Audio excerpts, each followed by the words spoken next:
Profetas e Reis, capítulo 53. Os reconstrutores do muro. A viagem de Neemias para Jerusalém foi feita em segurança. As cartas régias para os governadores das províncias ao longo de sua rota garantiram-lhe honrosa recepção e pronta assistência. Nenhum inimigo ousou molestar o oficial que estava sob a guarda do poder do rei da Pérsia, e tratado com marcada consideração pelos governadores das províncias. Sua chegada a Jerusalém, no entanto, com uma escolta militar, mostrando que ele viera em alguma importante missão, excitou os zelos das tribos pagãs que viviam próximo à cidade. Tribos essas que não raro haviam manifestado sua inimizade contra os judeus, lançando sobre eles injúria e insulto. Preeminentes nesta má obra estavam certos chefes dessas tribos, Sambalá, o Horonita, Tobias, o Amonita, e Gesem, o Arábio. Desde o princípio, esses líderes observaram com olhos críticos os movimentos de Neemias e procuraram por todos os meios, ao seu alcance, subverter seus planos e embaraçar-lhe a obra. Neemias continuou a exercer a mesma cautela e prudência que até aí haviam marcado sua conduta. Sabendo que inimigos amargos e determinados estavam prontos para se lhe oporem, ele ocultou a natureza de sua missão até que um estudo da situação o capacitasse a formular seus planos. Assim esperava assegurar a cooperação do povo e levá-lo a trabalhar antes que a oposição dos inimigos despertasse. Escolhendo uns poucos homens que ele sabia serem dignos de confiança, Neemias falou-lhes das circunstâncias que o levaram a Jerusalém, o que ele tinha em vista realizar e os planos que propusera seguir. O interesse deles na tarefa foi assegurado de pronto, bem assim sua assistência. Na terceira noite depois de sua chegada, Neemias se levantou de noite e, com alguns companheiros fiéis, saiu para ver com seus próprios olhos a desolação de Jerusalém. Montando em seu animal, ele passou de uma a outra parte da cidade, contemplando os muros arruinados e as portas da cidade de seu país. Dolorosas reflexões encheram o espírito do patriota judeu ao ver com o coração ferido de tristeza arruinadas as defesas de sua amada Jerusalém.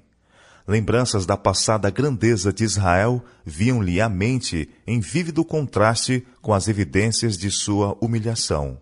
Em sigilo e silêncio, Neemias completou seu circuito em torno dos muros. E não souberam os magistrados aonde eu fui, ele declara, nem o que eu fazia, porque ainda até então, nem aos judeus, nem aos nobres, nem aos magistrados, nem aos mais que faziam a obra, tinha declarado alguma coisa.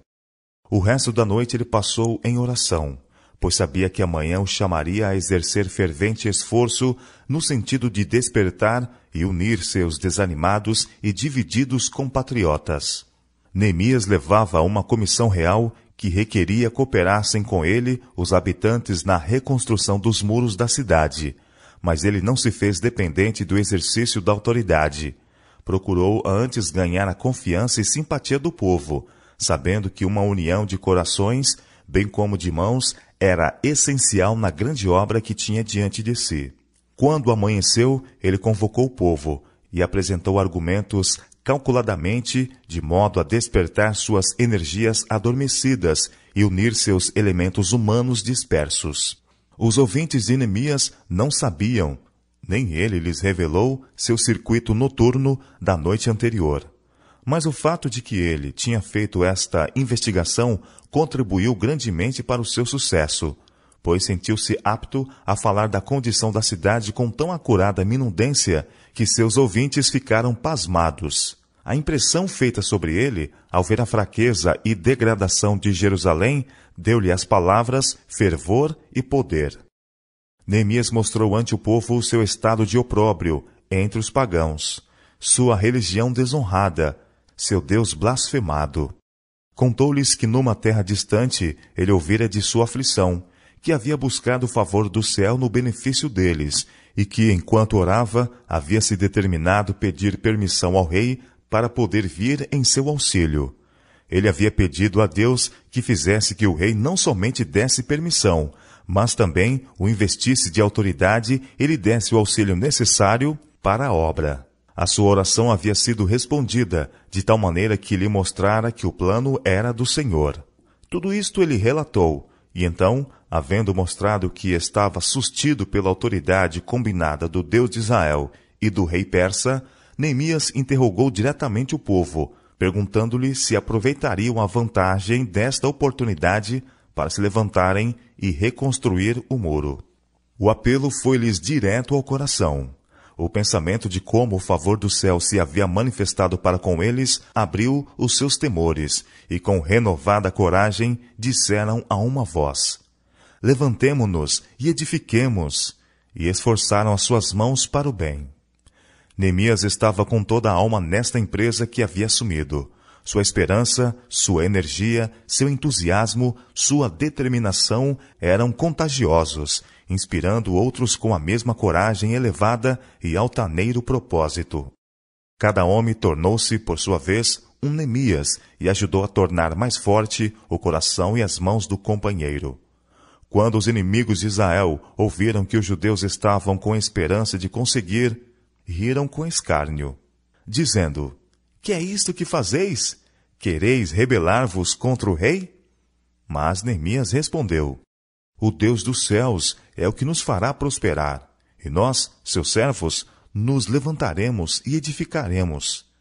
Mas vós não tendes parte, nem justiça, nem memória em Jerusalém. Entre os primeiros a absorverem o espírito de zelo e fervor de Neemias estavam os sacerdotes. Graças à sua influente posição, esses homens muito podiam fazer para o progresso ou embaraço da obra, e sua pronta cooperação desde o início contribuiu não pouco para o sucesso. A maioria dos príncipes e autoridades de Israel assumiram com nobreza o seu dever, e esses homens fiéis tiveram honrosa menção no livro de Deus. Houve uns poucos, os nobres de Tecoa, que não meteram seu pescoço ao serviço do seu senhor. O registro desses servos indolentes traz o ferrete da vergonha e passou de geração a geração como advertência a todos no futuro.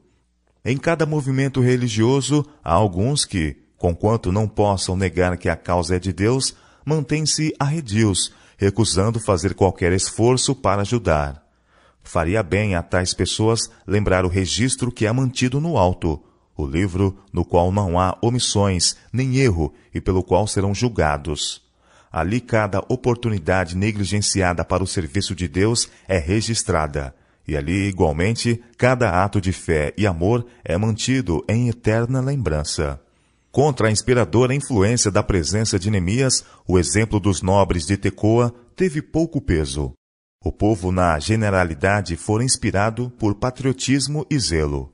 Homens de habilidade e influência organizaram as diferentes classes de cidadãos em grupos, ficando cada líder responsável pela edificação de certa parte do muro. E de alguns está escrito que construíram defronte de sua casa. E a energia de Neemias não se abateu, agora que a obra estava de fato começada. Com incansável vigilância, ele superintendeu a reconstrução, dirigindo os obreiros, anotando os obstáculos e tomando providências para cada emergência. Ao longo de toda a extensão das 3 milhas de muro, sua influência era constantemente sentida. Com palavras oportunas, encorajava os tímidos, ativava os lentos e aprovava os diligentes. E vigiava sempre os movimentos de seus inimigos, que de tempos em tempos se reuniam à distância e se empenhavam em conversação, como se tramando alguma maldade, e então, aproximando-se mais dos obreiros, procuravam desviar-lhes a atenção. Em suas inúmeras atividades, Neemias não esquecia a fonte de sua força. Seu coração estava constantemente erguido para Deus, o grande supervisor de tudo.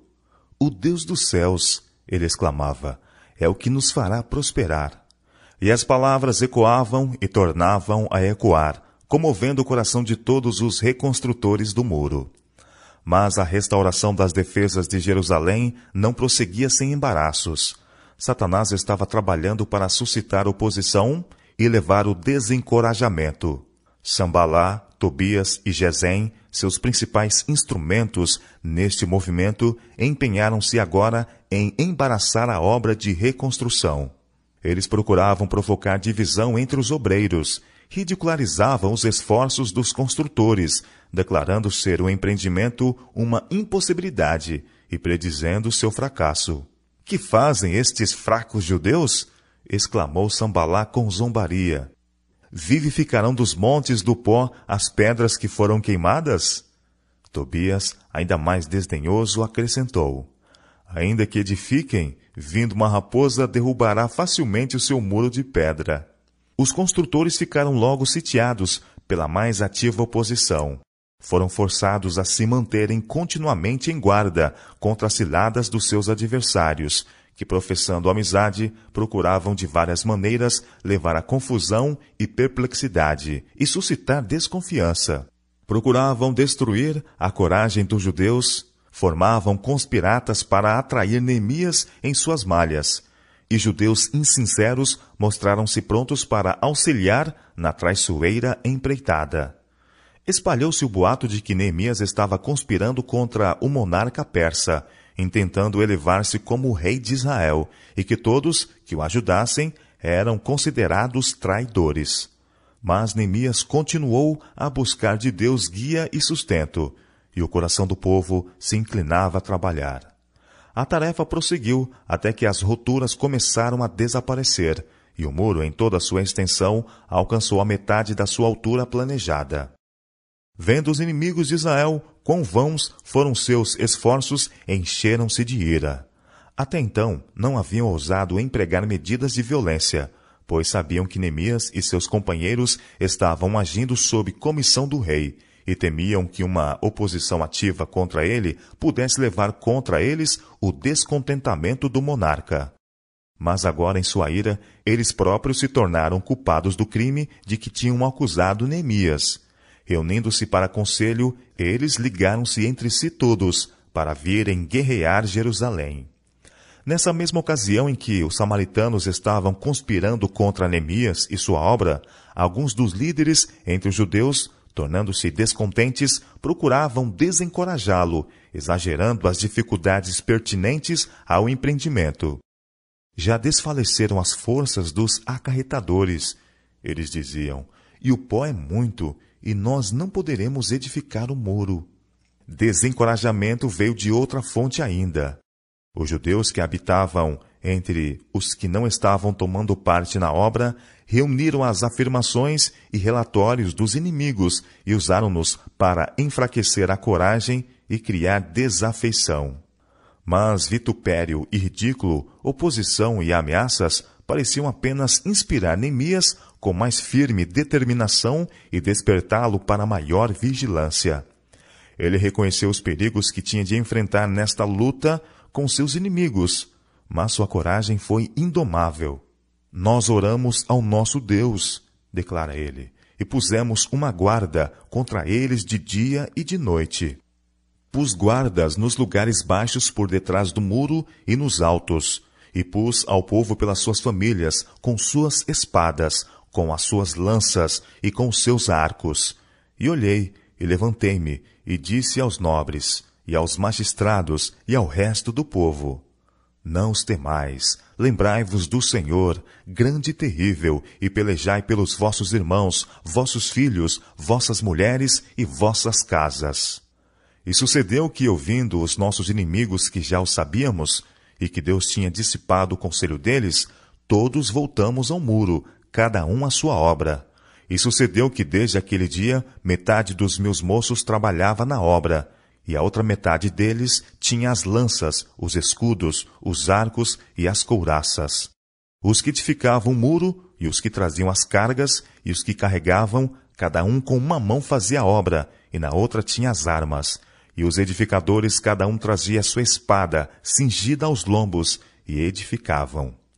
Ao lado de Neemias ficava um trombeteiro, e nos diferentes pontos do muro foram estacionados sacerdotes, portando trombetas sagradas. O povo foi espalhado em suas atividades, mas no caso de aproximação de perigo, em qualquer ponto era dado um sinal para que acorressem a reparar ali sem mais delonga.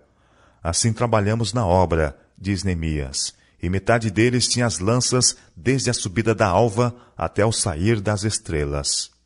Os que estavam morando em cidades e vilas fora de Jerusalém foram agora convocados para que se estabelecessem do lado de dentro dos muros, tanto para guardar a obra como para estarem prontos para a obrigação da manhã.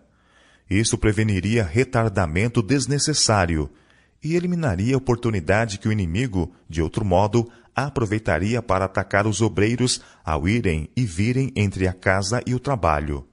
Neemias e seus companheiros não se esquivaram a dificuldades ou serviço árduo. Nem de dia e nem de noite, nem mesmo nos curtos períodos concedidos para o sono, eles tiraram suas vestes ou abandonaram suas armas. A oposição e desencorajamento que os construtores nos dias de Neemias tiveram de enfrentar, da parte de inimigos declarados e falsos amigos, é típica da experiência dos que trabalham hoje para Deus. Cristãos são provados não somente pela ira, desprezo e crueldade de inimigos, mas pela indolência, inconstância, tibieza e pérfidia de pretensos amigos e auxiliares. Zombaria e escárnio são-lhes endereçados, e o mesmo inimigo que promove o desdém, em oportunidade favorável, usa medidas mais cruéis e violentas. Satanás tira vantagem para a realização dos seus propósitos de todo elemento não consagrado. Entre os que professam ser sustentadores da causa de Deus, há os que se unem com seus inimigos, e assim sua causa fica exposta abertamente aos ataques dos seus mais ferrenhos inimigos. Mesmo alguns que desejam que a obra de Deus prospere, enfraquecerão as mãos dos seus servos, ouvindo, repetindo e crendo em parte na difamação, prosápias e ameaça dos seus adversários. Satanás opera com maravilhoso sucesso por meio de seus instrumentos, e todos os que se rendem à sua influência estão sujeitos a um fascinante poder que destrói a sabedoria do sábio e o entendimento do prudente. Mas, como Neemias, o povo de Deus não deve temer, tampouco desprezar seus inimigos. Colocando sua confiança em Deus, devem prosseguir firmemente, fazendo sua obra com altruísmo e encomendando a sua providência à causa que sustentam. Em meio a grande desencorajamento, Neemias fez de Deus sua segura defesa, nele pondo sua confiança. E aquele que foi então o sustentador do seu servo tem sido a confiança do seu povo em todos os séculos. Em cada crise, o seu povo pode confiadamente declarar: se Deus é por nós, quem será contra nós? Romanos capítulo 8, verso 31. Astuciosas como forem as ciladas de Satanás e seus agentes, Deus pode detê-las, anulando todos os seus conselhos. A resposta da fé hoje deve ser a que deu Neemias. Nosso Deus pelejará por nós, pois está no trabalho, e nenhum homem poderá impedir o seu sucesso final.